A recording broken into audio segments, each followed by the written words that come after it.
सख्त सुर्खियां, news in shorts. 6.8.1 WHO की सामाजिक जुड़ाव पर report. WHO report on social connection. अकेलेपन से सामाजिक जुड़ाव तक स्वस्थ समाज के लिए मार्ग तैयार करना रिपोर्ट जारी की गई। यह रिपोर्ट विश्व स्वास्थ्य संगठन WHO के कमीशन ऑन सोशल कनेक्शन ने जारी की है। यह रिपोर्ट स्वास्थ्य कल्याण और समाज पर सामाजिक अलगाव एवं अकेलेपन के प्रभाव पर प्रकाश डालती है। सामाजिक जुड़ाव और सामाजिक विलगाव क्या है? सामाजिक जुड़ाव, इसका अर्थ है कि परिवार, मित्र, सहकर्मी, पड़ोसी, सहपाठी आदि से जुड़ना और आपस में बातचीत करना। सामाजिक विलगाव, यह तब होता है जब किसी व्यक्ति के पास पर्याप्त सामाजिक संपर्क नहीं होता, या उसे अपने रिश्तों से सहयोग और समर्थन नहीं मिलता, या उसके रिश्ते तनावपूर्ण या नकारात्मक होते हैं। इसके दो प्रकार होते हैं। अकेलापन, लोनलीनेस, ये तब महसूस होता है जब किसी व्यक्ति की अपेक्षित और वास्तविक जुड़ाव की स्थिति में अंतर होता है। सामाजिक अलगाव, सोशल आइसोलेशन, जब किसी व्यक्ति के बहुत कम मित्र, रिश्तेदार या जान पहचान के लोग होते हैं, या वो दूसरों से बहुत कम मिलता जुलता है, तो इसे सामाजिक अलगाव कहा जाता है। सामाजिक अलगाव और अकेलेपन के कारक, चित्र का विवरण। चित्र में बताया गया है कि सामाजिक अलगाव एवं अकेलेपन के कई कारण हो सकते हैं। खराब स्वास्थ्य, हाशिए पर जाना, निम्न आय बटी कम शिक्षा, अकेले रहना, कमजोर सामुदायिक अवसंरचना, जीवन में बदलाव, डिजिटल तकनीकों का अत्यधिक उपयोग। इन सभी कारकों का प्रभाव मिलकर सामाजिक अलगाव एवं अकेलेपन की स्थिति को बढ़ाते हैं। इस रिपोर्ट के मुख्य बिंदुओं पर एक नज़र। सामाजिक विलगाव की व्यापकता। 2014-2023 के आंकड़ों के अनुसार लगभग प्रत्येक 6 में से एक व्यक्ति अकेलापन महसूस करता है। इनमें युवा 13-29 वर्ष सबसे अधिक अकेलापन महसूस करते हैं। 1992-022 के आंकड़ों के अनुसार प्रत्येक 3 में से एक वृद्ध व्यक्ति सामाजिक रूप से अलगाव की स्थिति में है। 2003-2018 के आंकड़ों के अनुसार प्रत्येक 4 में से एक किशोर सामाजिक अलगाव की स्थिति में है। असमानताएं। निम्न आय वाले देशों में लगभग 24% लोग अकेलापन महसूस करते हैं, जबकि अमीर देशों में यह आंकड़ा 11% है। सामाजिक विलगाव के प्रभाव। शारीरिक स्वास्थ्य पर प्रभाव। वैश्विक स्तर पर 2014-2019 के दौरान लगभग 871,000 मौतें अकेलेपन से संबंधित थीं। मानसिक 6.8.2 performance grade index PGI 2.0 performance grade index PGI 2.0। PGI के बारे में। उत्पत्ति। PGI की शुरुआत 2017 में की गई थी और बाद में इसे 2021 में PGI 2.0 के रूप में नया स्वरूप दिया गया। जारीकर्ता, शिक्षा मंत्रालय। डेटा के स्रोत। इसमें डेटा कई स्रोतों से लिया जाता है। Unified district information system for education plus UDISE plus, national achievement survey NAS, PM Poshan portal, Prabandh by PRABAND portal, Vidyanjali portal. उद्देश्य, PGI राज्यों और केंद्र शासित प्रदेशों में स्कूल शिक्षा व्यवस्था के प्रदर्शन का समग्र मूल्यांकन करता है। संरचना। PGI की संरचना कुल 1000 अंकों का भारांक रखती है। इन 1000 अंकों को 73 संकेतकों इंडिकेटर्स में बांटा गया है। इन संकेतकों को 2 मुख्य श्रेणियों में रखा गया है। 1. परिणाम आउटकम। 2. अभिशासन और प्रबंधन, गवर्नेंस और मैनेजमेंट। 6 क्षेत्र डोमेन्स। इन श्रेणियों को आगे 6 क्षेत्रों डोमेन्स में बांटा गया है। 1. लर्निंग आउटकम ALO- अधिगम परिणाम। 2. एक्सेस ऑफ A- पहुंच। 3. इंफ्रास्ट्रक्चर और सुविधाएं IF। 4. इक्विटी ऑफ E- समानता। 5. गवर्नेंस प्रोसेस GP- अभिशासन प्रक्रियाएं। 6. Teacher education and training TET- शिक्षक शिक्षा और प्रशिक्षण। मूल्यांकन। PGI में प्रदर्शन का मूल्यांकन 1000 अंकों के आधार पर किया जाता है। इसके अनुसार राज्यों और केंद्र शासित प्रदेशों को 10 ग्रेड्स में रखा जाता है। इंडेक्स के मुख्य बिंदुओं पर एक नज़र। कोई भी राज्य या केंद्र शासित प्रदेश शीर्ष 4 ग्रेड दक्ष, उत्कृष्ट, अति उत्तम और उत्तम प्राप्त नहीं कर सका।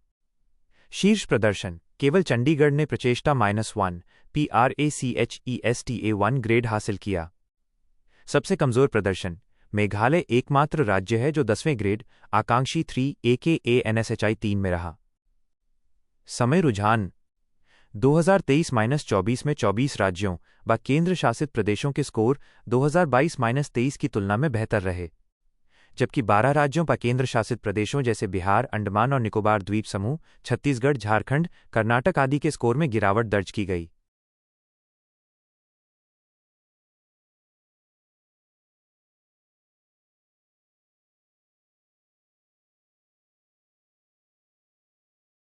(6.8.3) UNFPA State of World Population 2025 State of World Population Report 2025। हाल ही में संयुक्त राष्ट्र जनसंख्या कोष UNFPA ने अपनी विश्व जनसंख्या की स्थिति SWP 2025 रिपोर्ट जारी की है।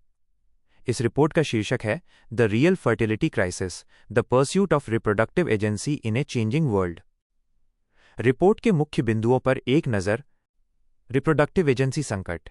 रिपोर्ट में दर्शाया गया है कि वास्तविक मुद्दा अधिक जनसंख्या नहीं, बल्कि विकल्पों की कमी के कारण वांछित परिवार आकार प्राप्त करने में असमर्थता है। रिप्रोडक्टिव एजेंसी का अर्थ है अपनी प्रजनन क्षमता पर सूचित और स्वतंत्र निर्णय लेने की क्षमता। इसके लिए एक ऐसे सहायक परिवेश की आवश्यकता होती है जहां व्यक्ति और युगल कानूनी, राजनीतिक, आर्थिक और सामाजिक मानदंडों से संबंधित बाधाओं से मुक्त होकर चुनाव कर सकें। यह रिपोर्ट कई अधूरी प्रजनन इच्छाओं को भी उजागर करती है, जैसे कि अनचाहा गर्भधारण, अपेक्षा से कम संतान होना आदि। यह रिपोर्ट लोगों के अधिकारों और विकल्पों को प्राथमिकता देने के लिए जनसंख्या से संबंधित नीतियों में बदलाव का समर्थन करती है। यह सुझाव देती है कि जनसंख्या के आकार को नियंत्रित करने की कोशिश करने की बजाय लोगों को वैसा परिवार बनाने के लिए सक्षम किया जाए जैसा वे चाहते हैं। इसके लिए अधिकार आधारित, स्थिर और विश्वसनीय परिस्थितियां तैयार की जानी चाहिए। 6.8.4 global education monitoring GEM report 2024 global education monitoring report 2024 UNESCO के education 2030 Incheon declaration and framework for action के तहत ये रिपोर्ट प्रकाशित की जाती है। यह रिपोर्ट SDG 4 गुणवत्तापूर्ण शिक्षा और अन्य SDGs की दिशा में प्रगति की निगरानी एवं रिपोर्टिंग के लिए जारी की जाती है। रिपोर्ट के मुख्य बिंदुओं पर एक नज़र। शिक्षा प्रणालियों में व्यवधान। पिछले 20 वर्षों में कम और मध्य आय वाले देशों में कम से कम 75% चरम मौसमी घटनाओं के दौरान स्कूल बंद रहे। इससे 5 मिलियन या उससे अधिक लोग प्रभावित हुए। भारत से संबंधित रिपोर्ट। भारत में किए गए एक अध्ययन में पाया गया है कि वर्ष के सबसे गर्म दिनों में लगभग 5 वर्षों की आयु में नए शब्द सीखने वाले 15 वर्ष की आयु में गणितीय एवं गैर संज्ञानात्मक कौशल पर नकारात्मक प्रभाव पड़ता है। तीव्र प्रगति। प्राथमिक स्तर पर बच्चों की स्कूल न जाने की दर में सुधार हुआ है। धीमी प्रगति। स्कूल न जाने की दर, निम्न माध्यमिक स्तर और शिक्षा पूरी करने की दर में लैंगिक अंतर उच्च माध्यमिक स्तर बना हुआ है। शिक्षा की भूमिका। जलवायु परिवर्तन से निपटने में शिक्षा की भूमिका को अंतर्राष्ट्रीय एजेंडे में वो महत्व नहीं दिया गया है जिसकी वो हकदार है। SDG 4 को अंतर्राष्ट्रीय स्तर की 72 जलवायु पहलों में से केवल 2 में ही शामिल किया गया है। चित्र। शिक्षा पर जलवायु परिवर्तन के प्रभाव। चित्र में बताया गया है कि जलवायु परिवर्तन का शिक्षा पर कई प्रकार से प्रभाव पड़ता है। शैक्षणिक। टेस्ट स्कोर में कमी और लर्निंग में बाधा। हाशिए पर जाना। मौजूदा असमानताओं में और अधिक वृद्धि। विस्थापन। आजीविका में बाधा और स्वास्थ्य पर दुष्प्रभाव। अवसंरचना। इमारतों का नष्ट होना और जर्जर होना। रिपोर्ट में दी गई मुख्य सिफारिशें। जलवायु परिवर्तन संबंधी शिक्षा को सभी विषयों के सिलेबस में अधिक महत्व देते हुए शामिल करने की आवश्यकता है। साथ ही इस संबंध में शिक्षकों के लिए पर्याप्त प्रशिक्षण सहायता भी प्रदान करनी चाहिए। शिक्षा संबंधी अवसंरचना को जलवायु अनुकूल बनाया जाना चाहिए। जलवायु परिवर्तन संबंधी चुनौतियों के शमन और अनुकूलन से जुड़े समाधान विकसित करने में शिक्षा की भूमिका को महत्व दिया जाना चाहिए। लचीले वित्तीय संसाधनों को शिक्षा में निवेश करने के लिए बढ़ावा दिया जाना चाहिए। जलवायु संबंधी योजनाओं और वित्त पोषण में शिक्षा विषय को शामिल करने के लिए शिक्षा जगत के अलावा अन्य हितधारकों के साथ भी संपर्क स्थापित करना चाहिए। 6.8.5 gender budgeting knowledge hub portal. Gender budgeting knowledge hub portal. केंद्रीय महिला एवं बाल विकास मंत्रालय ने जेंडर बजटिंग पर राष्ट्रीय परामर्श के दौरान gender budgeting knowledge hub portal launch किया।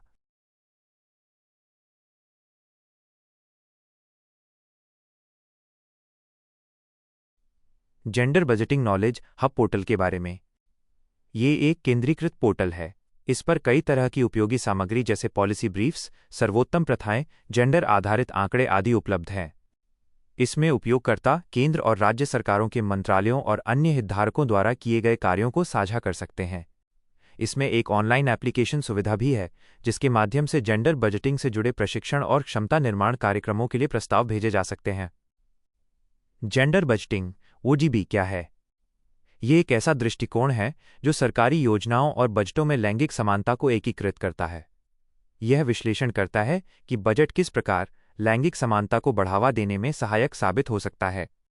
जेंडर बजटिंग में सरकारी बजट का गहन विश्लेषण शामिल होता है, जैसे बजट का विश्लेषण करना कि ये महिलाओं बटाव पुरुषों पर क्या प्रभाव डालता है, गतिविधियों से संबंधित तथ्यों को प्राथमिकता देना तथा उनके अनुसार कार्ययोजना बनाना, लैंगिक समानता से संबंधित गतिविधियों के लिए बजट आवंटन सुनिश्चित करना। जेंडर बजटिंग की टाइमलाइन, चित्र का विवरण। चित्र में जेंडर बजटिंग के विकास की समय रेखा दिखाई गई है। 2005-06 सरकार द्वारा जेंडर बजटिंग अपनाना शुरू किया गया। 2008-09 सरकार द्वारा चाइल्ड बजटिंग अपनाई गई। इसके अंतर्गत बाल कल्याण के लिए आवंटन विवरण 12 की शुरुआत के साथ चाइल्ड बजटिंग को औपचारिक रूप से अपनाया गया और संस्थागत बनाया गया। 2024-25 जीबीएस जेंडर बजट स्टेटमेंट की समीक्षा की गई। एक अन्य प्रमुख पहल महिलाओं और बालिकाओं के लिए आवंटन की रिपोर्ट करने हेतु जेंडर बजट विवरण 13 की शुरुआत के साथ जेंडर बजटिंग को आधिकारिक रूप से अपनाया गया और संस्थागत बनाया गया। वित्त मंत्रालय ने जेंडर बजट विवरण के भाग सी को पेश किया। इसमें उन मंत्रालयों की सभी योजनाएं शामिल हैं जिनमें महिलाओं के लिए 30% से कम आवंटन है। भारत में जेंडर बजटिंग की आवश्यकता। जेंडर संवेदनशील नीतियां बजटीय आवंटन का संसाधनों के वितरण के पैटर्न के माध्यम से महिलाओं और पुरुषों पर अलग अलग प्रभाव पड़ता है। इसलिए नीति निर्माण, क्रियान्वयन और मूल्यांकन में लगातार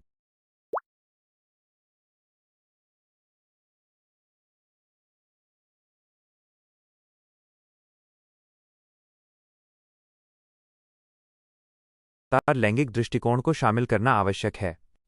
उत्तरदायी शासन व्यवस्था और सहभागी बजटिंग ये सभी स्तरों पर जैसे पंचायती राज संस्थाओं, शहरी स्थानीय निकायों आदि में निर्णय लेने में महिलाओं की अधिक भागीदारी को प्रोत्साहित करता है। कानूनी ढांचे को मजबूत करना ये महिलाओं से संबंधित कानूनों जैसे आपराधिक कानून संशोधन अधिनियम 2013 और कार्यस्थल पर यौन उत्पीड़न की रोकथाम अधिनियम 2013 को मजबूत करता है।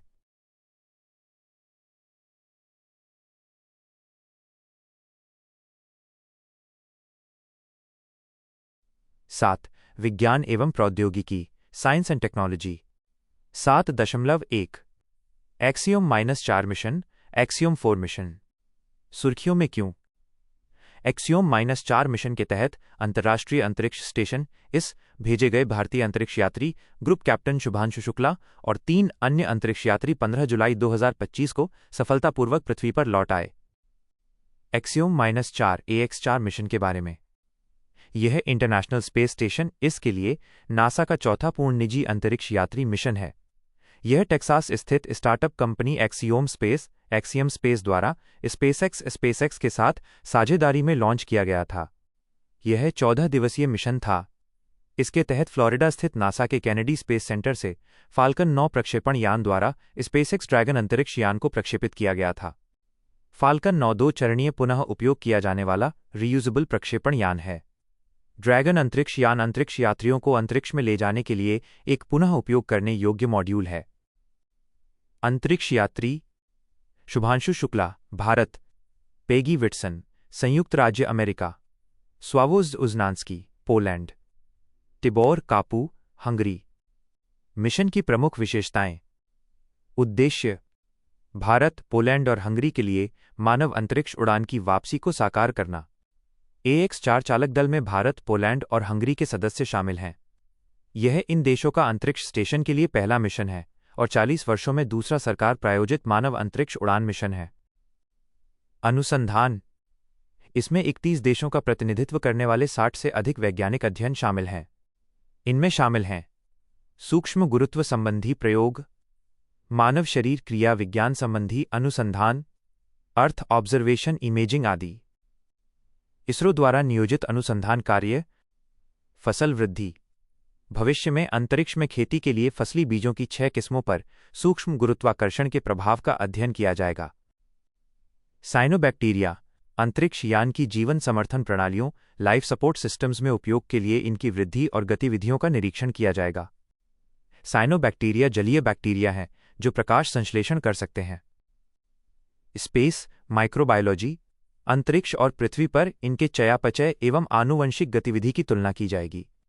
साथ ही भोजन, ईंधन या जीवन समर्थन प्रणाली के रूप में इनके संभावित उपयोग की खोज की जाएगी। मायोजेनेसिस इसमें अंतरिक्ष की सूक्ष्म गुरुत्वीय दशाओं में मांसपेशियों के कमजोर होने का अध्ययन किया जाएगा। कंकालीय मांसपेशियों में गड़बड़ी के लिए जिम्मेदार कारणों की पहचान की जाएगी तथा इलाज के तरीकों का पता लगाया जाएगा। टार्डिग्रेड्स प्रत्येक परिस्थिति के प्रति मजबूत अनुकूलन के पीछे के आणविक तंत्र की पहचान करने के लिए सूक्ष्म गुरुत्व में टार्डिग्रेड्स के जीवित रहने, दोबारा सक्रिय होने और जनन का अध्ययन किया जाएगा। अन्य सूक्ष्म गुरुत्व में कंप्यूटर स्क्रीन के उपयोग के भौतिक और संज्ञानात्मक प्रभाव की जांच की जाएगी। भारतीय छात्रों के लिए स्टेम आउटरीच गतिविधियां भी आयोजित की जाएंगी। क्या आप जानते हैं ग्रुप कैप्टन शुभांशु शुक्ला इस पर जाने वाले पहले भारतीय अंतरिक्ष यात्री हैं। साथ ही 1984 में राकेश शर्मा के बाद वे अंतरिक्ष में जाने वाले भारत के दूसरे अंतरिक्ष यात्री हैं।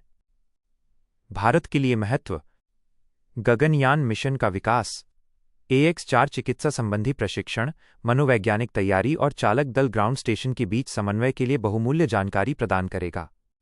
Group captain Shubhanshu Shukla Gaganyaan mission के लिए चुने गए 4 अंतरिक्ष यात्रियों में से एक हैं।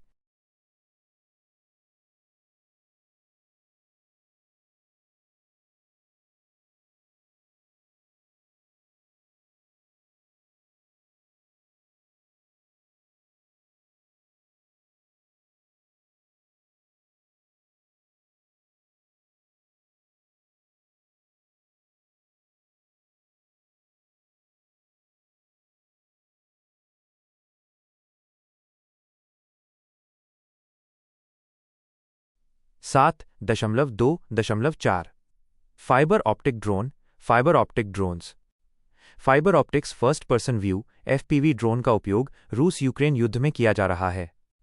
Fibre optics first person view FPV drone के बारे में, ये वायर्ड कम्युनिकेशन ड्रोन होते हैं जो नेविगेशन के लिए रेडियो वेव के बजाय फाइबर ऑप्टिक तकनीक 20 किलोमीटर तक का उपयोग करते हैं। फाइबर ऑप्टिक्स में बहुत पतले कांच या प्लास्टिक के तार का उपयोग होता है।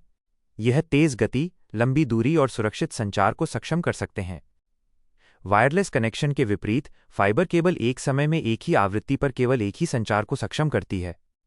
रेडियो लिंक न होने का अर्थ है कि इन्हें इलेक्ट्रॉनिक वारफेयर EW प्रणालियों द्वारा जाम या इंटरसेप्ट नहीं किया जा सकता।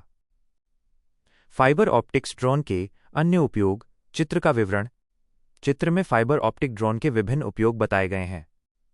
लाइव प्रसारण, मीडिया इवेंट्स के लिए HD और कम विलंब लो लेटेंसी वाले वीडियो का सीधा प्रसारण। औद्योगिक निरीक्षण, बिजली संयंत्रों जैसे जटिल प्रतिष्ठानों में डेटा संग्रह। पर्यावरण निगरानी, दूषित या दुर्गम इलाकों में भी निरंतर संचालन। विश्वसनीय डेटा हस्तांतरण, घने शहर या जंगल इलाकों में भी उच्च रिजोल्यूशन वाले वास्तविक समय के वीडियो का प्रसारण। 7.2.5 digital hub for reference and unique virtual address DHRUVA। डाक विभाग DUP ने DHRUVA का संपूर्ण फ्रेमवर्क बताने वाला एक व्यापक नीतिगत दस्तावेज जारी किया है। DHRUVA वास्तव में राष्ट्रीय स्तर की digital address digital public infrastructure DPI है। DHRUVA के मुख्य बिंदुओं पर एक नज़र। DHRUVA एक प्रकार का डिजिटल पब्लिक इंफ्रास्ट्रक्चर DPI है। इसे भारत के प्रत्येक परिवार को एक विशिष्ट डिजिटल एड्रेस प्रदान करने के लिए डाक विभाग द्वारा विकसित किया जा रहा है। यह अधिक सुरक्षित डिजिटल कार्यप्रणाली सुनिश्चित करेगा जिसमें यूजर्स जियो कोडेड फ्रेमवर्क का उपयोग करते हुए एड्रेस की सटीक जानकारी साझा कर सकेंगे। उद्देश्य, इस पहल का उद्देश्य एड्रेस की जानकारी के प्रबंधन को मजबूत पब्लिक इंफ्रास्ट्रक्चर का दर्जा देना है। इससे प्रभावी शासन, समावेशी तरीके से सेवा वितरण और यूजर्स को बेहतर सेवा अनुभव सुनिश्चित होगा। DHRUVA के 2 प्रमुख layer, digital postal index number DIGIPIN। DIGIPIN एक 10 अंकीय अल्फान्यूमेरिक कोड है। यह कोड भारत की भौगोलिक सीमाओं में लगभग 4x4 मीटर के समान ग्रिड बनाकर भूस्थान, अक्षांश देशांतर, लैटिट्यूड लॉन्गिट्यूड को दर्शाएगा। DIGIPIN भूस्थानिक जियोस्पेशियल डेटा के आधार पर स्थानों की सटीक तरीके से पहचान करता है। डिजिटल एड्रेस लेयर, यह यूजर केंद्रित व सहमति आधारित प्रणाली है। यह DIGIPIN पर आधारित है। यह प्रणाली यूजर्स को अपने DIGIPIN और पते का विवरण दर्शाने के लिए कस्टम लेबल बनाने की अनुमति देती है। मुख्य विशेषताएं: यह सुरक्षा और प्राइवेसी सुनिश्चित करेगा। यह पारस्परिक संचालन और खुलापन सुनिश्चित करेगा। इसमें मांग के अनुसार विस्तार करने की क्षमता होगी। यह पारदर्शिता और जवाबदेही सुनिश्चित करेगा। यह नवाचार को बढ़ावा देगा।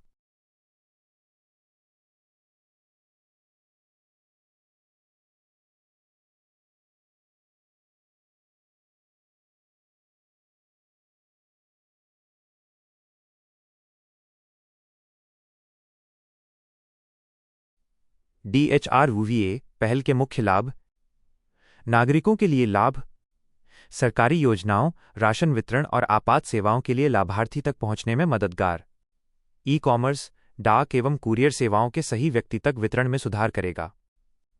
निजी क्षेत्र के लिए लाभ, लॉजिस्टिक्स और डिलीवरी में सुधार करेगा। बैंकों, NBFCs, टेलीकॉम और फिनटेक कंपनियों द्वारा एड्रेस वेरिफिकेशन को आसान बनाएगा। दूरदराज क्षेत्रों में व्यावसायिक सेवाएं सटीकता से पहुंचाना आसान हो जाएगा। गवर्नेंस के लिए लाभ, गवर्नेंस को वंचित क्षेत्रों तक पहुंचाया जा सकेगा। कल्याणकारी योजनाओं का लाभ पात्र लाभार्थियों तक पहुंचाने में मदद मिलेगी। बेहतर योजना निर्माण एवं शहरों में सेवाओं के बेहतर प्रबंधन में मदद मिलेगी। 7.2.6 Tianwen-2 प्रोब, TIANWEN-2 प्रोब। चीन ने मंगल ग्रह के निकट स्थित क्षुद्र ग्रह से सैंपल को पृथ्वी पर लाने के लिए तियानवेन-2 अंतरिक्ष यान प्रक्षेपित किया। इससे पहले एक ऑर्बिटर, एक लैंडर और एक रोवर झुरोंग से युक्त तियानवेन-1 प्रोब 2021 में मंगल ग्रह की सतह पर उतरा था। तियानवेन-3 का प्रक्षेपण 2028 के आसपास होना है, जिसका उद्देश्य मंगल ग्रह से सैंपल एकत्र करना और उसे पृथ्वी पर लाना है। तियानवेन-4 का लक्ष्य 2030 के आसपास बृहस्पति ग्रह का अन्वेषण करना है। तियानवेन-2 प्रोब के बारे में: प्रक्षेपण यान लॉन्ग मार्च 3B रॉकेट। उद्देश्य: क्षुद्र ग्रह 2016HO3 से सैंपल एकत्र करना तथा मेन बेल्ट में मौजूद धूमकेतु 311P का अवलोकन करना, जो मंगल ग्रह की तुलना में पृथ्वी से और अधिक दूर स्थित है।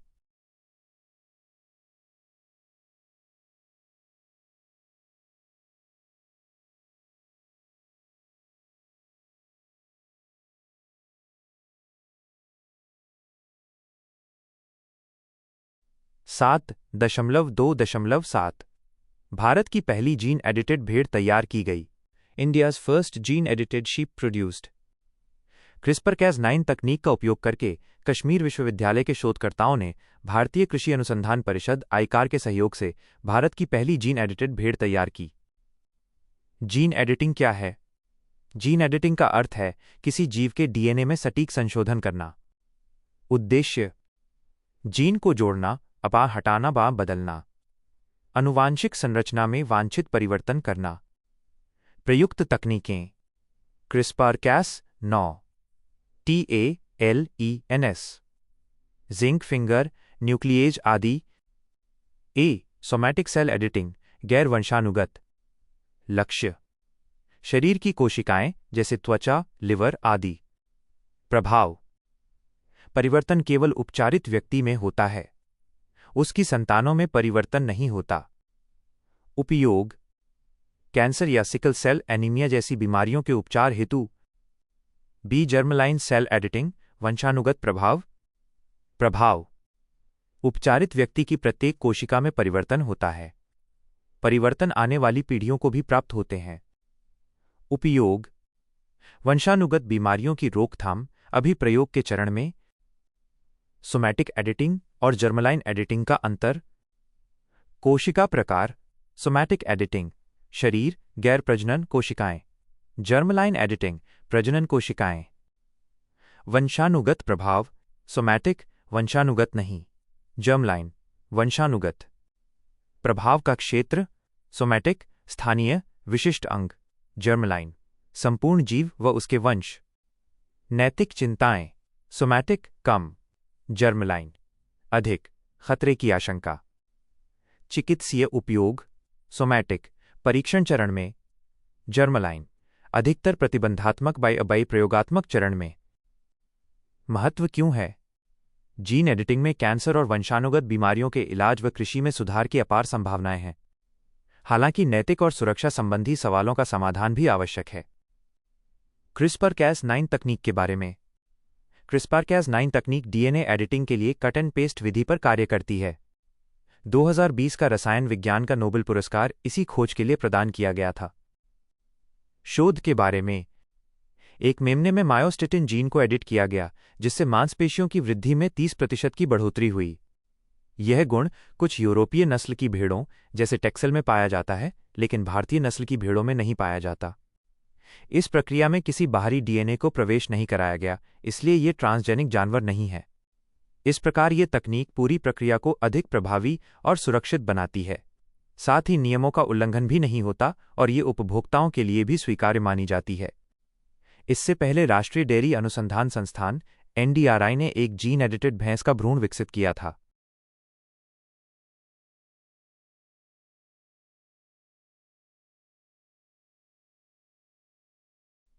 जानवरों में जीन एडिटिंग से संबंधित नैतिक चिंताएं। बुद्धिमत्ता, लिंग या रूप जैसे लक्षणों को एडिट करने से डिजाइनर बेबी के निर्माण का खतरा उत्पन्न हो सकता है। इससे अमीर एवं गरीब लोगों के बीच असमानता और बढ़ सकती है। यूजेनिक्स यानी वांछित गुणों वाली संतान को जन्म देने को प्राथमिकता देने का खतरा उत्पन्न हो सकता है। जाहिर है, इससे भेदभाव को बढ़ावा मिल सकता है। जीन एडिटिंग से ऑफ टारगेट प्रभाव और मोजेइसिज्म बढ़ सकता है। ऑफ टारगेट प्रभाव से आशय है अवांछित आनुवंशिक संशोधन। मोजेकिज्म ऐसी स्थिति है जिसमें एक ही व्यक्ति की कोशिकाओं में अलग अलग यानी मिश्रित आनुवंशिक संरचना होती है। इससे नए रोगों या पारिस्थितिकी तंत्र को नुकसान पहुंचाने के अनचाहे खतरे उत्पन्न हो सकते हैं।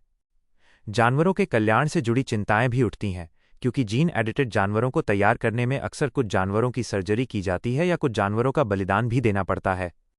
गौरतलब है कि यूनेस्को की अंतर्राष्ट्रीय बायोएथिक्स समिति जीन एडिटिंग के नैतिक प्रभावों की पड़ताल कर रही है। नोट: जीन एडिटिंग के बारे में और अधिक जानकारी के लिए मई 2025 मासिक समसामयिकी का आर्टिकल 7.3 देखें। 7.2.8 HIV की रोकथाम के लिए नई दवा को मंजूरी। HIV prevention drug approved. US food and drug administration FDA ने HIV की रोकथाम के लिए एक नई दवा लेनाकैपाविर को मंजूरी प्रदान की। FDA की मंजूरी के बाद यह दवा WHO प्रीक्वालिफिकेशन के लिए पात्र हो गई है। इससे अलग अलग देशों में इसे जल्दी स्वीकृति मिल सकती है। WHO prequalification of medicines programme PQP यह सुनिश्चित करने में मदद करता है कि दवा खरीद एजेंसियां जो दवाएं सप्लाई करती हैं वे गुणवत्ता, सुरक्षा और प्रभावकारिता के स्वीकार्य मानकों को पूरा करती हैं। लेनाकैपाविर के बारे में। लेनाकैपाविर एक एंटीरेट्रोवायरल दवा है। इसका उपयोग HIV की रोकथाम के लिए प्री एक्सपोजर प्रोफिलैक्सिस PrEP के रूप में किया जाता है। PrEP एक ऐसी दवा है जो उन HIV नेगेटिव व्यक्तियों में HIV संक्रमण के जोखिम को कम कर सकती है जिन्हें वायरस से संक्रमित होने का खतरा होता है। WHO वर्तमान में HIV PrEP के विकल्पों के रूप में ओरल PrEP, डैपिविरिन वेजाइनल रिंग और लॉन्ग एक्टिंग इंजेक्टेबल कैबोटेग्रेविर CABLA की सिफारिश करता है। HIV के बारे में। ह्यूमन इम्यूनोडिफिशियेंसी वायरस HIV एक वायरस है जो शरीर की प्रतिरक्षा प्रणाली पर हमला करता है। कार्यप्रणाली: HIV शरीर की श्वेत रक्त कोशिकाओं CD4 कोशिकाओं CD4T लिम्फोसाइट्स को संक्रमित कर उन्हें नष्ट कर देता है, जिससे प्रतिरक्षा प्रणाली कमजोर हो जाती है। प्रसार: HIV वायरस संक्रमित व्यक्ति के शरीर के तरल पदार्थों जैसे रक्त, स्तन का दूध, सीमेन और योनि स्राव से फैलता है। ये माता से बच्चे में भी फैल सकता है। उपचार: HIV को एंटीरेट्रोवायरल थेरेपी RT से रोका और नियंत्रित किया जा सकता है। बिना इलाज HIV आगे चलकर एड्स एक्वायर्ड इम्यूनोडिफिशियेंसी सिंड्रोम में बदल सकता है। HIV अनुमान 2023 रिपोर्ट के अनुसार भारत में 2.5 मिलियन से अधिक लोग HIV संक्रमण से पीड़ित हैं। भारत की पहले राष्ट्रीय एड्स नियंत्रण कार्यक्रम चरण V 2021-26। इसका उद्देश्य नए संक्रमणों में 80% कमी लाना है। HIV और एड्स रोकथाम एवं नियंत्रण अधिनियम 2017 ये अधिनियम HIV पॉजिटिव लोगों के खिलाफ किसी भी तरह के भेदभाव पर रोक लगाता है। भारत ने 2030 तक HIV एड्स को लोक स्वास्थ्य खतरे के रूप में समाप्त करने की प्रतिबद्धता व्यक्त की है। भारत के शैक्षणिक संस्थानों में रेड रिबन क्लब जैसी युवा केंद्रित पहले भी चलाई जा रही हैं।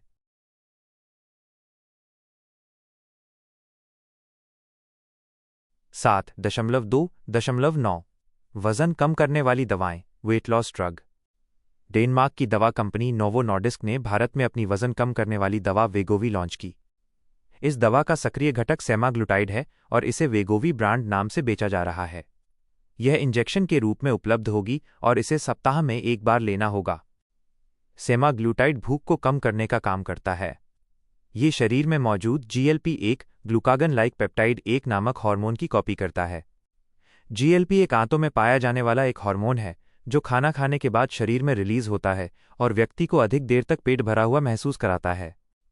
वजन घटाने की अन्य दवाओं में माउंजारो भी शामिल है जो टिर्जिपेटाइड से बनी है।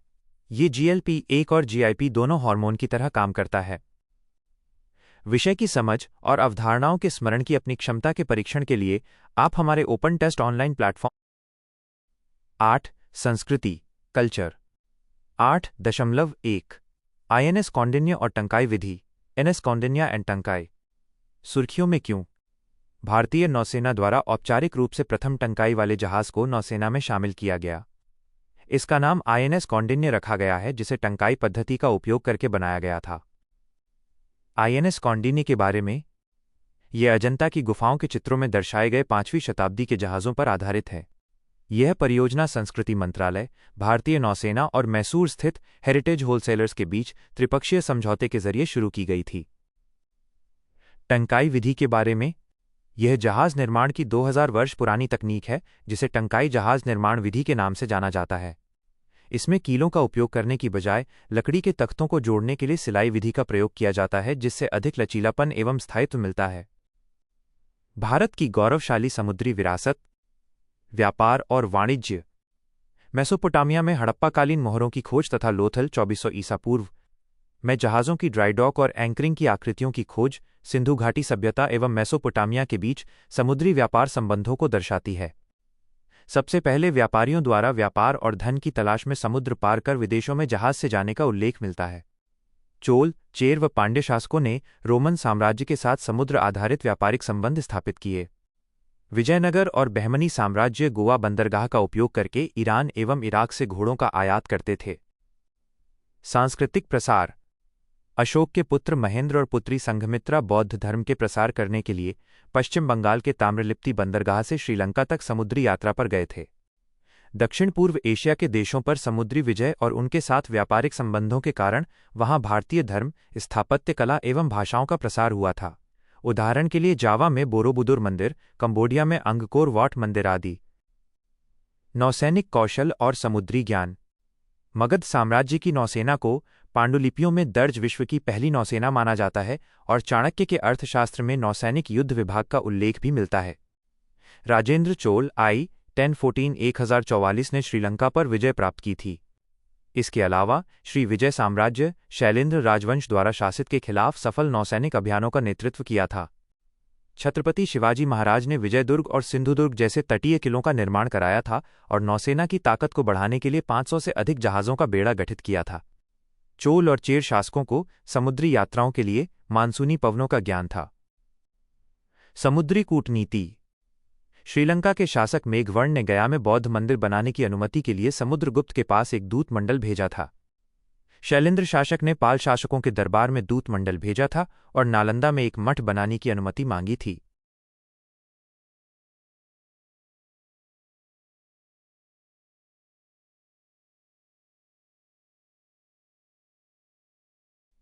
समुद्री विरासत को पुनः प्राप्त करने के लिए सरकारी पहलें। लोथल में राष्ट्रीय समुद्री विरासत परिसर ये पहल देश की ऐतिहासिक समुद्री विरासत को प्रदर्शित करने के लिए शुरू की गई है। प्रोजेक्ट मौसम इसका उद्देश्य समुद्री गतिविधियों के माध्यम से हिंद महासागर क्षेत्र के देशों के बीच ऐतिहासिक और सांस्कृतिक संबंधों का पता लगाना है। सागरमाला कार्यक्रम की राष्ट्रीय परिप्रेक्ष्य योजना। इस कार्यक्रम का उद्देश्य वैश्विक समुद्री क्षेत्र में भारत की उत्कृष्ट स्थिति को पुनर्जीवित करना और बढ़ाना है। निष्कर्ष। भारत की समुद्री विरासत को पुनर्जीवित करने का अर्थ केवल अतीत का पुनर्निर्माण करना ही नहीं है, बल्कि हिंद प्रशांत क्षेत्र में भारत को एक अग्रणी समुद्री शक्ति के रूप में पुनः स्थापित करना भी है।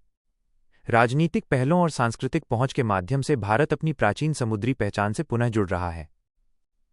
अजंता की अन्य प्रसिद्ध चित्रकारी, अलग अलग बोधिसत्वों के चित्र जैसे वज्रपाणि बुद्ध की शक्ति का प्रतीक, मंजुश्री बुद्ध की बुद्धिमत्ता का प्रतीक और पद्मपाणि बुद्ध की करुणा का प्रतीक। एक मरणासन्न राजकुमारी का चित्र, चालुक्य राजा पुलकेशिन द्वितीय द्वारा फारसी राजदूत का स्वागत करने का चित्र। शिबी जातक, राजा शिबी ने कबूतर को बचाने के लिए अपने शरीर से मांस का टुकड़ा अर्पित किया था। मातु पोषक जातक, हाथी द्वारा बचाया गया एक व्यक्ति उनके रहने के स्थान का खुलासा करता है का चित्र आदि।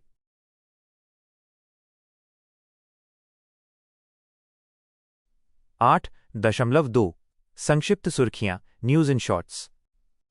8.2.1 प्रतीक और नाम अनुचित उपयोग की रोकथाम अधिनियम 1950, emblems and names prevention of improper use act 1950। सुर्खियों में क्यों?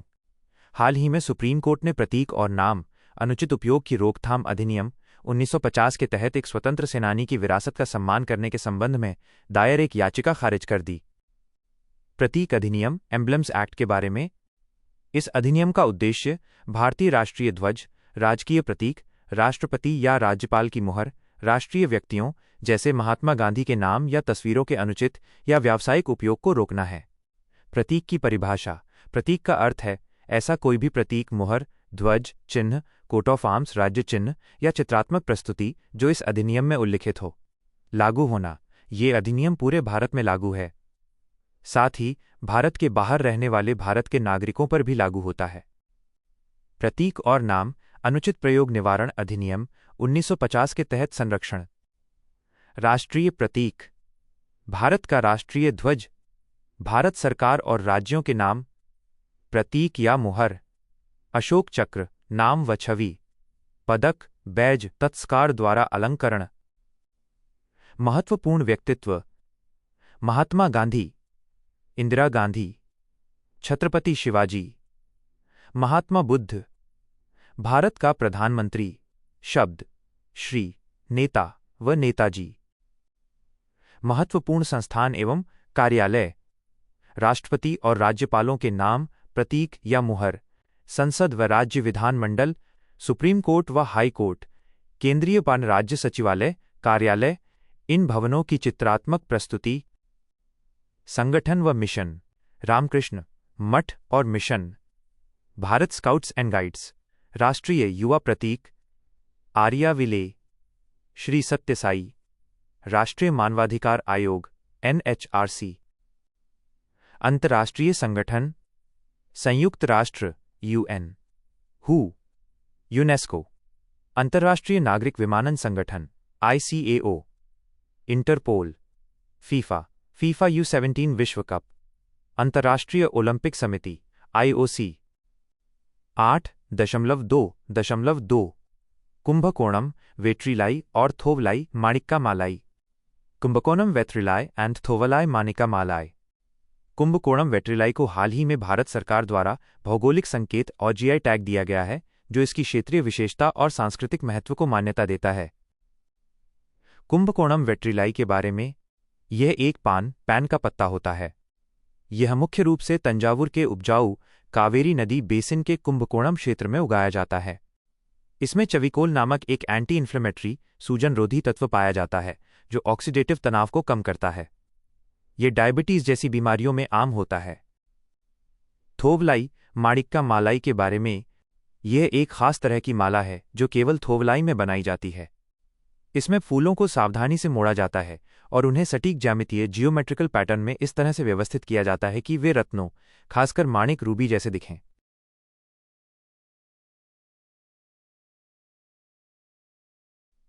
भौगोलिक संकेतक GI टैग के बारे में, GI एक ऐसा चिन्ह है जिसका उपयोग उन उत्पादों के लिए किया जाता है जिनकी एक विशेष भौगोलिक उत्पत्ति होती है। साथ ही इन उत्पादों की अपनी उत्पत्ति के कारण गुणवत्ता या प्रतिष्ठा भी होती है। यह वस्तुओं के भौगोलिक संकेतक पंजीकरण और संरक्षण अधिनियम 1999 के तहत विनियमित है। भौगोलिक संकेतक रजिस्ट्री की स्थापना चेन्नई में इस अधिनियम के प्रबंधन के लिए की गई है। इसे बौद्धिक संपदा अधिकार IPRS के रूप में पेरिस कन्वेंशन के तहत मान्यता दी गई है।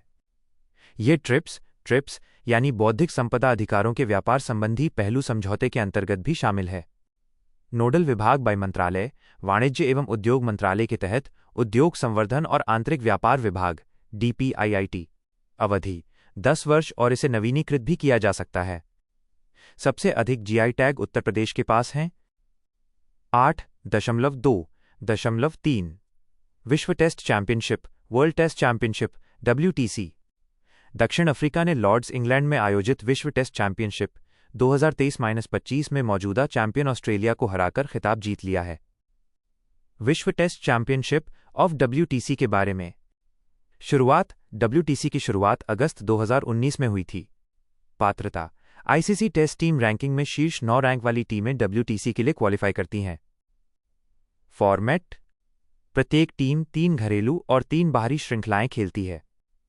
द्विपक्षीय टेस्ट श्रृंखला का प्रत्येक मैच 2 साल के चक्र में विश्व टेस्ट चैंपियनशिप की तालिका में अंकों का योगदान करता है।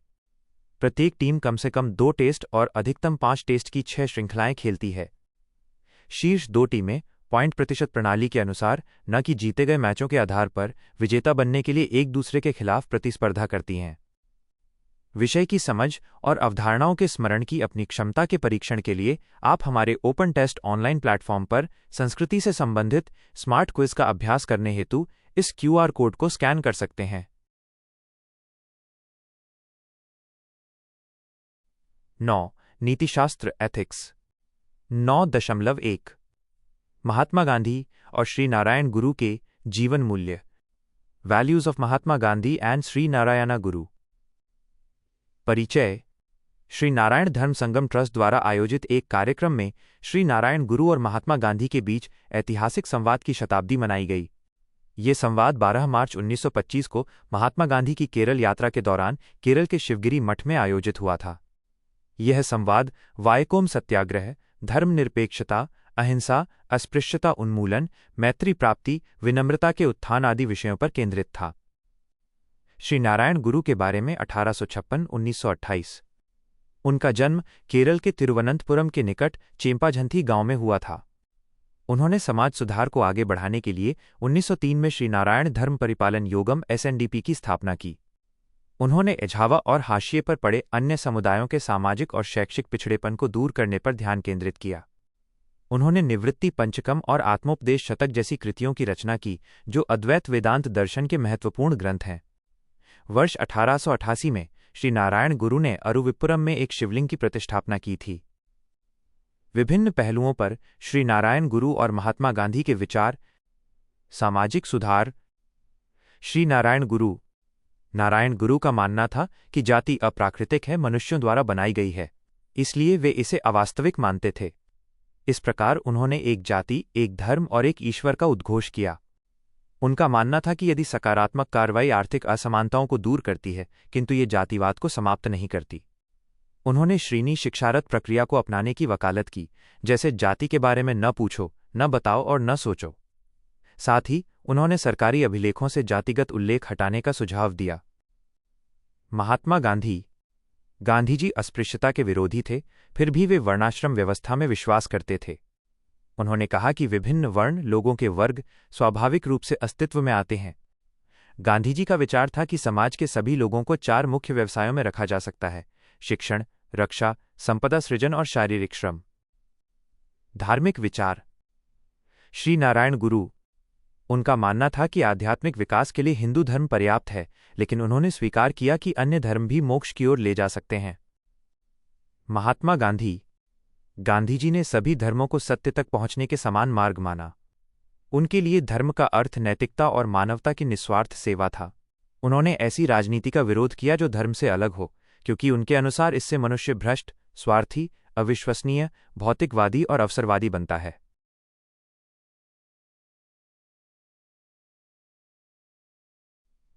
मंदिरों में प्रवेश एवं सामाजिक समानता। श्री नारायण गुरु, उन्होंने सभी जातियों के लिए मंदिरों के द्वार खोलने, उदाहरण अरुविपुरम आंदोलन, तथा धार्मिक स्थलों में जातिगत विशिष्टता को तोड़ने का कार्य किया। महात्मा गांधी। उन्होंने मंदिर प्रवेश आंदोलनों जैसे वायकोम सत्याग्रह का समर्थन किया और दलितों के अधिकारों के लिए लड़ाई लड़ी। शिक्षा। श्री नारायण गुरु। उन्होंने शिक्षा को मानवीय प्रगति और समृद्धि का एकमात्र साधन माना। साथ ही उन्होंने कहा कि शिक्षा अंधविश्वासों और अव्यवस्थित परंपराओं जैसी सभी सामाजिक बुराइयों के लिए रामबाण समाधान है। उन्होंने महिलाओं को समान अवसर देने की वकालत की और पूरे केरल में कई विद्यालयों की स्थापना की। महात्मा गांधी। उन्होंने बुनियादी शिक्षा, नई तालीम या वर्धा बेसिक शिक्षा योजना की वकालत की, जिसमें शारीरिक श्रम और कारीगरी को बौद्धिक विकास के साथ जोड़कर आत्मनिर्भरता और गरिमा का विकास किया जाता है। उन्होंने व्यावसायिक और साहित्यिक दोनों तरह के प्रशिक्षण को उचित दिया और स्कूलों में अंग्रेजी के बजाय मातृभाषा में शिक्षा को अधिक उपयुक्त माना। निष्कर्ष। श्री नारायण गुरु की सामाजिक समानता और आध्यात्मिक मानववाद की दृष्टि आज भी अत्यंत प्रासंगिक है। उनके उपदेश महिला सशक्तिकरण के लिए, समानतावादी नीतियों, जातीय समावेशन की पहलों और पर्यावरण संरक्षण को प्रेरणा प्रदान करते हैं। ये भारत की गरिमा और सम्मान पर आधारित न्यायपूर्ण, सद्भाव और सतत समाज की ओर ले जाते हैं। 9.2 एकात्म मानववाद, इंटीग्रल ह्यूमनिज्म। परिचय। 1960 के दशक के मध्य में पंडित दीनदयाल उपाध्याय ने भारत की स्वतंत्रता के बाद के विकास के लिए एक स्वदेशी वैचारिक ढांचा प्रस्तुत किया, जिसे एकात्म मानववाद, एकात्म मानव दर्शन कहा गया। जैसे जैसे हम आधुनिक विश्व की जटिलताओं से गुजरते हैं, एकात्म मानववाद का दर्शन एक मार्गदर्शक प्रकाश के रूप में कार्य करता है, जो हमें एक न्यायपूर्ण और समृद्ध समाज के निर्माण में मानवीय गरिमा, सद्भाव और एकजुटता के आंतरिक मूल्यों की याद दिलाता है। एकात्म मानववाद दर्शन के बारे में। एकात्म मानववाद का लक्ष्य व्यक्ति और समाज की आवश्यकताओं को संतुलित करते हुए प्रत्येक मनुष्य के लिए गरिमापूर्ण जीवन सुनिश्चित करना है। यह मानव जीवन के आध्यात्मिक, सामाजिक और आर्थिक पहलुओं के एकीकरण पर जोर देता है, जिसका उद्देश्य एक सामंजस्यपूर्ण समाज का निर्माण करना है। एकात्म मानववाद के केंद्र में पुरुषार्थ की अवधारणा निहित है। इसमें मानव अस्तित्व के उद्देश्य और कर्तव्यों को निर्धारित करने वाले 4 मूलभूत उद्देश्य हैं: धर्म, धार्मिकता, अर्थ, धन, समृद्धि, काम, सुख, इच्छा, मोक्ष, मुक्ति। एकात्म मानववाद का सिद्धांत इस सोच से उत्पन्न हुआ कि स्वतंत्र भारत को पश्चिमी विचारधाराओं की बजाय भारत की अपनी परंपराओं और मूल्यों पर आधारित विचारों द्वारा निर्देशित किया जाना चाहिए। दीनदयाल उपाध्याय ने अत्यधिक पूंजीवादी व्यक्तिवाद और कठोर मार्क्सवादी समाजवाद के दृष्टिकोण को अस्वीकार कर दिया। एकात्म मानववाद का दर्शन निम्नलिखित 3 सिद्धांतों पर आधारित है: समष्टि की प्रधानता, न कि उसके किसी भाग की; धर्म की सर्वोच्चता; समाज की स्वायत्तता। समकालीन समय में एकात्म मानववाद के मूल सिद्धांत: सांस्कृतिक राष्ट्रवाद, भारतीयता। एकात्म मानववाद विकास का एक ऐसा दृष्टिकोण प्रस्तुत करता है जो स्वदेशी ज्ञान, परंपराओं और जीवन शैली का सम्मान करता है और साथ ही आधुनिक प्रगति को भी आत्मसात करता है।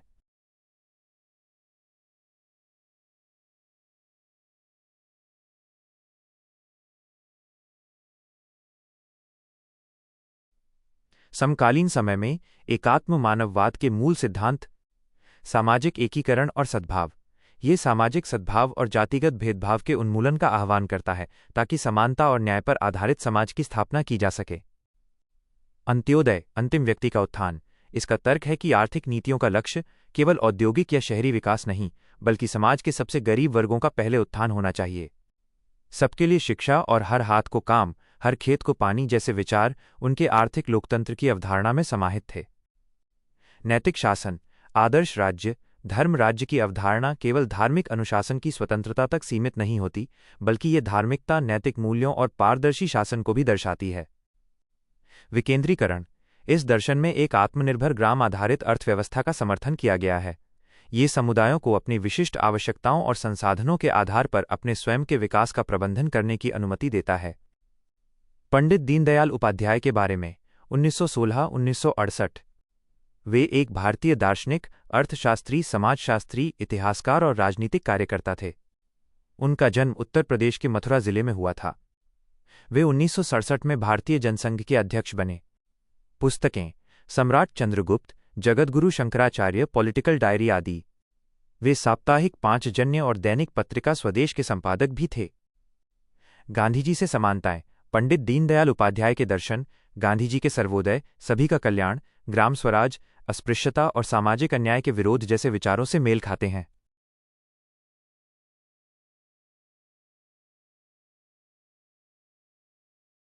10 सुर्खियों में रही योजनाएं, स्कीम्स इन न्यूज़।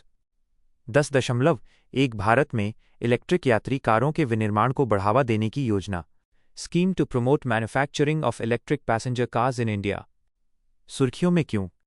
हाल ही में भारी उद्योग मंत्रालय द्वारा इलेक्ट्रिक यात्री कारों के विनिर्माण को बढ़ावा देने की योजना के लिए दिशा निर्देश अधिसूचित किए गए। उद्देश्य: वैश्विक ईवी विनिर्माताओं से निवेश आकर्षित करना और भारत को ई वाहनों के विनिर्माण हब के रूप में प्रस्तुत करना। यह योजना भारत को इलेक्ट्रिक वाहनों के विनिर्माण के लिए वैश्विक स्तर पर लाने, रोजगार सृजन करने और मेक इन इंडिया के लक्ष्य को प्राप्त करने में मदद करेगी। मुख्य विशेषताएं: मंत्रालय, भारी उद्योग मंत्रालय, ministry of heavy industries MHI। कार्यान्वयन, परियोजना प्रबंधन एजेंसी PMA। PMA में तैनात भारत सरकार द्वारा उनकी ओर से कार्य करने के लिए नियुक्त कोई अन्य प्राधिकरण बाय प्राधिकरण या वित्तीय संस्थान बाय प्राधिकरण या वित्तीय संस्थाएं हो सकती हैं। कार्यकाल 5 वर्ष या अधिसूचित अवधि अनुसार। पात्र निवेश: पूरे भारत में नए संयंत्रों, मशीनरी, चार्जिंग अवसंरचना, उपकरण और संबंधित यूटिलिटीज पर किया गया व्यय। सेकेंड हैंड बाय नवीनीकृत संयंत्र, मशीनरी आदि पर किया गया व्यय पात्र नहीं होगा। पात्रता: आवेदक या उसकी समूह कंपनियों को योजना के अंतर्गत लाभ प्राप्त करने के लिए निम्नलिखित मानदंडों को पूरा करना होगा। नवीनतम लेखा परीक्षित वित्तीय विवरणों के अनुसार ऑटोमोटिव विनिर्माण में वैश्विक राजस्व अनिवार्य रूप से कम 10,000 करोड़ रुपए होना चाहिए। कंपनी या उसके समूह के पास कम से कम 3,000 करोड़ रुपए का वैश्विक अचल परिसंपत्ति निवेश ग्रॉस ब्लॉक अनिवार्य रूप से होना चाहिए। भारत में 3 वर्षों में कम से कम निवेश प्रतिबद्धता 4,150 करोड़ रुपए लगभग $500 मिलियन अमेरिकी डॉलर अनिवार्य है। भारत में निवेश प्रतिबद्धता की कोई ऊपरी सीमा नहीं है। कंपनी को 3 वर्षों के भीतर कम से कम 25% घरेलू मूल्य वर्धन हासिल करना होगा। अनुमोदन की तिथि से 5 वर्षों के भीतर 50% घरेलू मूल्य वर्धन हासिल करना होगा। आवेदक द्वारा विनिर्माण सुविधाएं स्थापित करने और घरेलू मूल्य वर्धन DVA को पूरा करने की प्रतिबद्धता भारत में अनुसूचित वाणिज्यिक बैंक से बैंक गारंटी द्वारा समर्थित होगी। प्रदर्शन मानदंड: सभी इलेक्ट्रिक यात्री वाहन उत्पादन से संबंधित प्रोत्साहन PLI ऑटो योजना के प्रदर्शन मानदंडों को पूरा करेंगे। लाभ: आवेदक को इस योजना के अनुसार शर्तों के अधीन 15% की कम सीमा शुल्क दर पर इलेक्ट्रिक 4 व्हीलर्स ऑफ E4W की पूर्णतः निर्मित इकाई या पूरी तरह से असेंबल यूनिट्स CUBs को आयात करने की अनुमति होगी।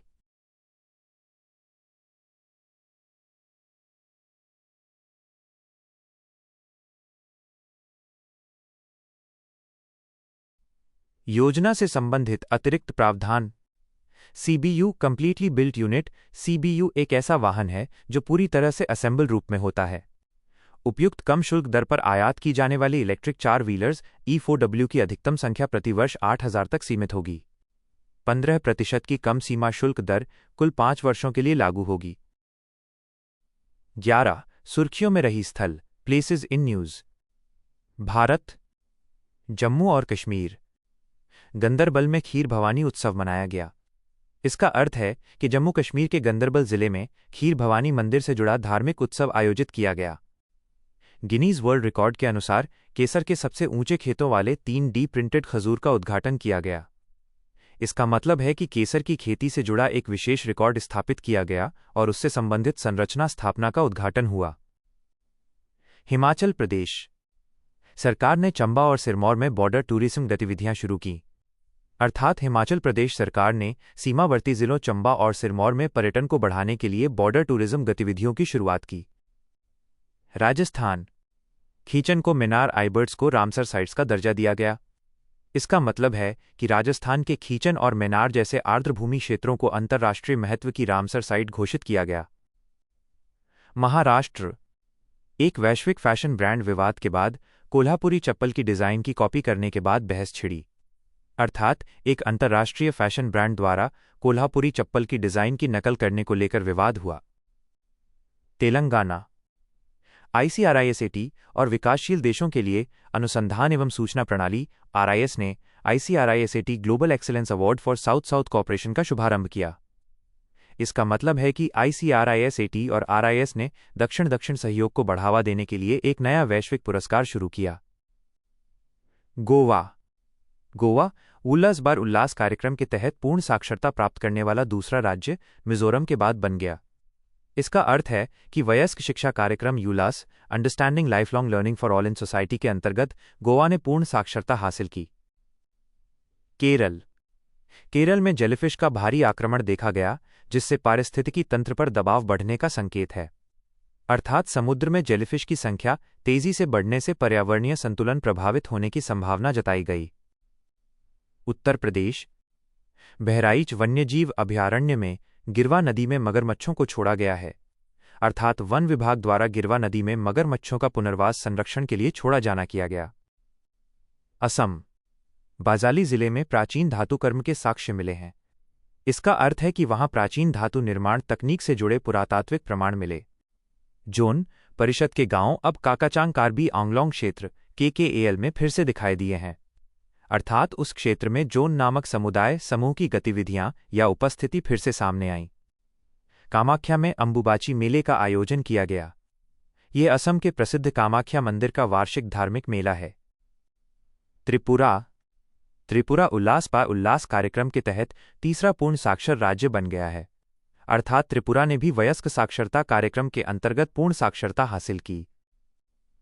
मध्य प्रदेश हाईकोर्ट ने ग्वालियर में हजरत ख्वाजा मोहम्मद गाउस के मकबरे पर धार्मिक गतिविधियों के आयोजन की अनुमति दी, लेकिन कोर्ट ने यह भी कहा कि इससे परिसर में नमाज की अनुमति नहीं होगी।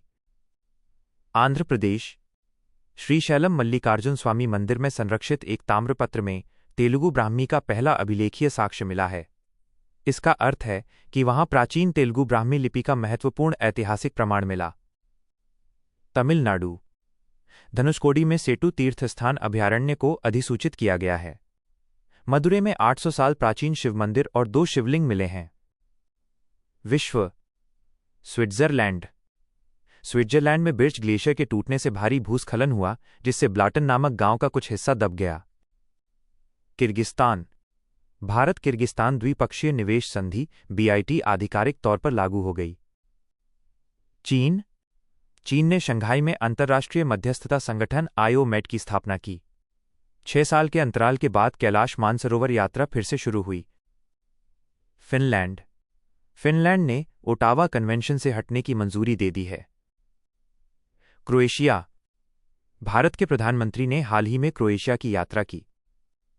केप स्टेट्स यूक्रेन ने हाल ही में कर्च पुल को विस्फोट करने की जिम्मेदारी ली। बताया गया कि हमले से पहले कई महीने तक इस पर बम लगाकर तैयारी की गई थी। ताइवान जलडमरू मध्य हाल ही में ताइवान ने अपने क्षेत्र के निकट चीनी सैन्य गतिविधियों का पता लगाया। इसमें विमान और जहाज़ों की उपस्थिति शामिल थी। वियतनाम ने 2 बच्चों की नीति को समाप्त कर दिया। इसका उद्देश्य जन्म दर बढ़ाने का प्रयास करना है। इंडोनेशिया के मेंटर द्वीप समूह में लवलेट्री लावलकोंगा ज्वालामुखी में विस्फोट हुआ। श्रीलंका में पवित्र पोसन पोया पर्व मनाया गया। यह बौद्ध धर्म के ऐतिहासिक आगमन की याद में मनाया जाने वाला पर्व है। साओ टॉम भारत के प्रधानमंत्री ने हाल ही में साओ टॉम की यात्रा की। ब्राजील में 11वीं ब्रिक्स शिखर बैठक का आयोजन किया गया।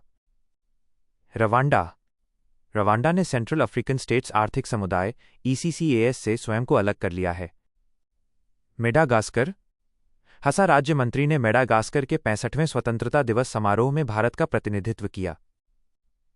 होर्मुज जलडमरू मध्य ईरान द्वारा इजराइल पर किए गए हमलों से संबंधित घटनाओं के कारण होर्मुज जलडमरू मध्य में समुद्री व्यापार को प्रभावित होने की आशंका जताई गई।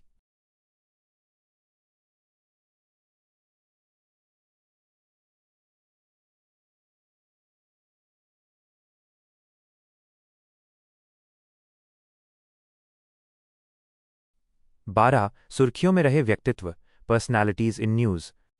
तालिका में 3 भाग दिए गए हैं: व्यक्तित्व, परिचय और नैतिक मूल्य। नीचे उसी क्रम में पूरी जानकारी समझाई गई है। संत कबीरदास लगभग 14वीं-15वीं शताब्दी। परिचय 11 जून को देश भर में संत कबीरदास जी की जयंती मनाई गई। संत कबीरदास के बारे में जन्मस्थान वाराणसी, उत्तर प्रदेश। प्रमुख योगदान मूल विश्वास, उन्होंने कर्मकांड, जातिवाद और मूर्ति पूजा का विरोध किया। उन्होंने एक ईश्वर की भक्ति, निर्गुण भक्ति पर जोर दिया। संकलित पद। कबीर के पदों को 3 अलग अलग लेकिन एक दूसरे से जुड़ी परंपराओं में संकलित किया गया है। 1.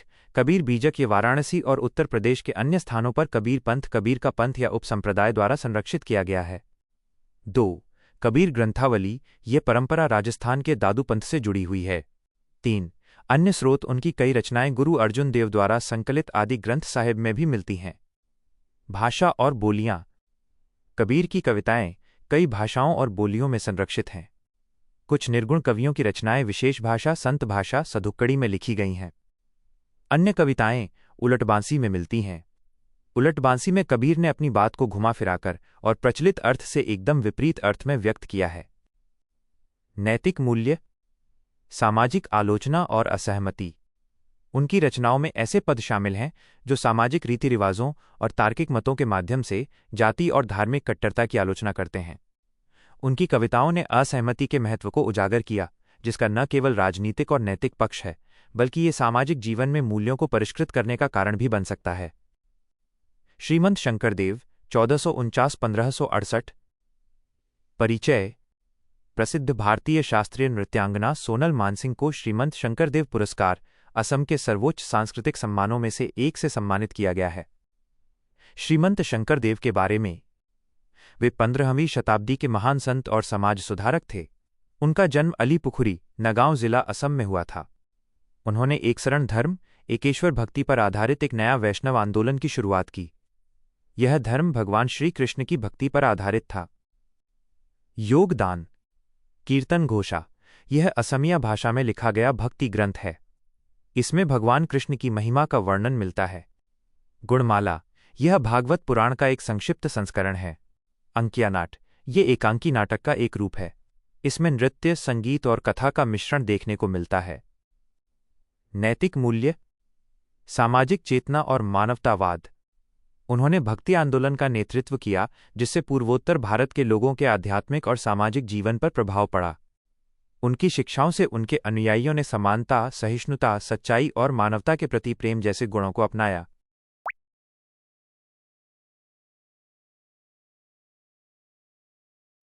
12 सुर्खियों में रही व्यक्तित्व, पर्सनैलिटीज इन न्यूज। नीचे तालिका में दिए गए व्यक्तित्वों की जानकारी उसी क्रम और हेडिंग के अनुसार समझाई गई है। श्रीमंत शंकरदेव 1449-1568। अतिरिक्त जानकारी। परिचय। भावना, ये अंकिया नाट पर आधारित एक पारंपरिक नाट्य प्रस्तुति है। इसका प्रदर्शन सामान्यतः सत्रों, वैष्णव मठों में किया जाता है। सत्रिया नृत्य, यह सत्रों के भीतर विकसित एक शास्त्रीय नृत्य शैली है। यह भारत के 8 शास्त्रीय नृत्य रूपों में से एक है। साहित्यिक कृतियां, भक्ति प्रदीप, भक्ति रत्नाकर, कीर्तन घोषा आदि। तानसेन। परिचय। मध्य प्रदेश हाई कोर्ट ने ग्वालियर में हजरत शेख मोहम्मद गौस के मकबरे पर धार्मिक और सांस्कृतिक गतिविधियों के आयोजन की अनुमति देने से इनकार कर दिया। इस स्मारक परिसर में तानसेन की समाधि भी मौजूद है। तानसेन के बारे में। तानसेन हिंदुस्तानी शास्त्रीय संगीत के महत्वपूर्ण गायक थे। उनका जन्म ग्वालियर में हुआ था। उन्हें मियाँ की उपाधि ग्वालियर के राजा विक्रमादित्य ने दी थी। उन्होंने संगीत की शिक्षा स्वामी हरिदास से प्राप्त की। तानसेन ने हिंदू देवी देवताओं और अपने आध्यात्मिक गुरुओं रामचंद्र बघेल और अकबर के लिए ध्रुपद गायन की परंपरा को आगे बढ़ाया। वे मुगल बादशाह अकबर के दरबार के नवरत्नों में से एक थे। उन्होंने कई प्रसिद्ध रागों की रचना की, जैसे दरबारी, मियाँ की टोडी, जौनपुरी की मल्हार आदि। उनके वंशज और शिष्य सेनियस कहलाते हैं। नैतिक मूल्य, कलात्मक उत्कृष्टता और सांस्कृतिक सद्भाव। तानसेन ने हिंदुस्तानी शास्त्रीय संगीत में महारत और नवाचार का उदाहरण प्रस्तुत किया। उन्होंने ऐसे कलात्मक रागों की रचना की जिन्होंने भक्ति और शाही परंपराओं को आपस में जोड़ा। उनके संगीत ने आध्यात्मिक और कलात्मक प्रभावों को एकीकृत करके सांस्कृतिक सद्भाव को बढ़ावा दिया। लोकमाता देवी अहिल्याबाई होलकर 1725-1795। परिचय। लोकमाता देवी अहिल्याबाई होलकर की 300वीं जयंती पर देशवासियों ने उन्हें श्रद्धांजलि अर्पित की। अहिल्याबाई होलकर के बारे में। वे मालवा राज्य के होलकर वंश की रानी थीं। उन्हें दार्शनिक रानी के रूप में भी जाना जाता है। प्रारंभिक जीवन। जन्म चौंडीगांव, अहमदनगर, महाराष्ट्र में हुआ। विवाह मल्हार राव होलकर से हुआ जो मालवा क्षेत्र के शासक थे। शाही उत्तराधिकार, पेशवा ने अहिल्याबाई को मालवा का शासन सौंपा। 1767 में वे इंदौर की शासिका बनी। मुख्य योगदान: उन्होंने महेश्वर में एक कपड़ा उद्योग की स्थापना की, जो आज महेश्वरी साड़ियों के लिए प्रसिद्ध है।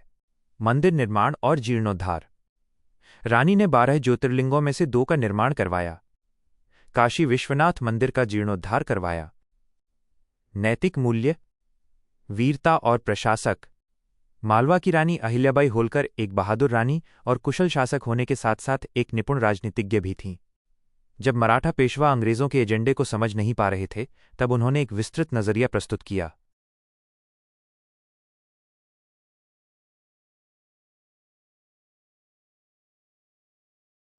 12 सुर्खियों में रहे व्यक्तित्व, पर्सनैलिटीज इन न्यूज।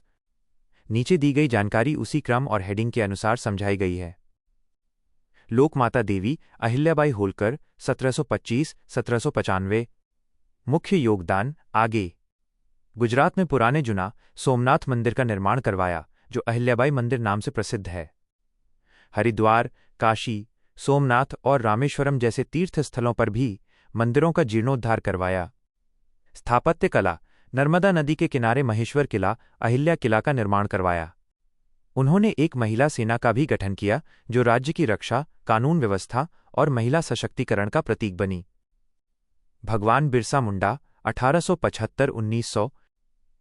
परिचय: प्रधानमंत्री ने भगवान बिरसा मुंडा को उनके शहीद दिवस के अवसर पर श्रद्धांजलि अर्पित की। बिरसा मुंडा के बारे में: उनका जन्म झारखंड के छोटानागपुर पठार में स्थित उलीहातू गांव में हुआ था। उनका संबंध मुंडा जनजाति से था। उन्हें धरती आबा, धरती का पिता के नाम से भी जाना जाता है। योगदान: मुंडा विद्रोह अपॉन उलगुलान महाविद्रोह 1899-1900 के बीच, ये ब्रिटिश शासन और उनकी जनजातीय नीतियों के खिलाफ जनजातीय विद्रोह था। उन्होंने बिरसाइत के नाम से एक नए संप्रदाय की स्थापना की। शराबखोरी, जादू टोना और अंधविश्वास के खिलाफ अभियान चलाया। लोगों में स्वच्छता के बारे में जागरूकता का प्रसार किया। नैतिक मूल्य: दृढ़ता और दूरदर्शिता: वे एक दूरदर्शी नेतृत्वकर्ता थे, जिन्होंने अपने समुदाय की उन्नति में महत्वपूर्ण भूमिका निभाई। वे एक आदिवासी स्वतंत्रता सेनानी थे, जिन्होंने अंग्रेजों और शक्तिशाली जमींदारों के खिलाफ आदिवासी विद्रोह का नेतृत्व करके असाधारण साहस दिखाया। रामप्रसाद बिस्मिल 1897-1927। परिचय: प्रख्यात स्वतंत्रता सेनानी और क्रांतिकारी नेता रामप्रसाद बिस्मिल को उनकी जयंती 11 जून पर देशवासियों ने याद किया। रामप्रसाद बिस्मिल के बारे में: उनका जन्म शाहजहांपुर, उत्तर प्रदेश में हुआ था। वे बचपन से ही आर्य समाज के विचारों से गहरे रूप से प्रभावित थे। मुख्य योगदान: क्रांतिकारी गतिविधियां: 1918 में मैनपुरी षड्यंत्र के माध्यम से वे लोगों की नजर में आए। इसमें उन्होंने राष्ट्रवादी विचारों के प्रसार के लिए प्रतिबंधित कविताओं का वितरण किया था। एचआरए की स्थापना: 1924 में उन्होंने सचिंद्रनाथ सान्याल और अन्य क्रांतिकारियों के साथ हिंदुस्तान रिपब्लिकन एसोसिएशन एचआरए की सहस्थापना की। बाद में इस संगठन का नाम Hindustan socialist Republican association HSRA रखा गया। नैतिक मूल्य: नेतृत्व और दृढ़ विश्वास: उन्होंने विदेशी शासन के खिलाफ आवाज को मजबूत करने के लिए युवाओं को संगठित किया और उनके संघर्षों को आकार देने के लिए संगठन की स्थापना की। उन्होंने केवल अंग्रेजों से हथियार लूटने की अत्यधिक खतरनाक साजिश में भाग ही नहीं लिया, बल्कि अत्यधिक यातना और जान से मारने की धमकियों के सामने भी न झुककर अपने जीवन का बलिदान दिया। रामप्रसाद बिस्मिल 1897-1927। आगे की जानकारी। मुख्य योगदान: आगे काकोरी षड्यंत्र 1925। रामप्रसाद बिस्मिल काकोरी ट्रेन डकैती के सूत्रधार थे। जेल विरोध: जेल में रहते हुए बिस्मिल और उनके साथियों ने राजनीतिक कैदियों के रूप में अपने नए दर्जे तथा जेल की कठोर परिस्थितियों का विरोध करने के लिए भूख हड़ताल की थी। साहित्यिक कार्य: उन्होंने बिस्मिल, राम और अज्ञात उपनामों से हिंदी एवं उर्दू में देशभक्ति कविताओं की रचना की थी। शहादत: काकोरी मामले में एक विवादास्पद मुकदमे के बाद उन्हें 19 दिसंबर 1927 को फांसी दे दी गई थी।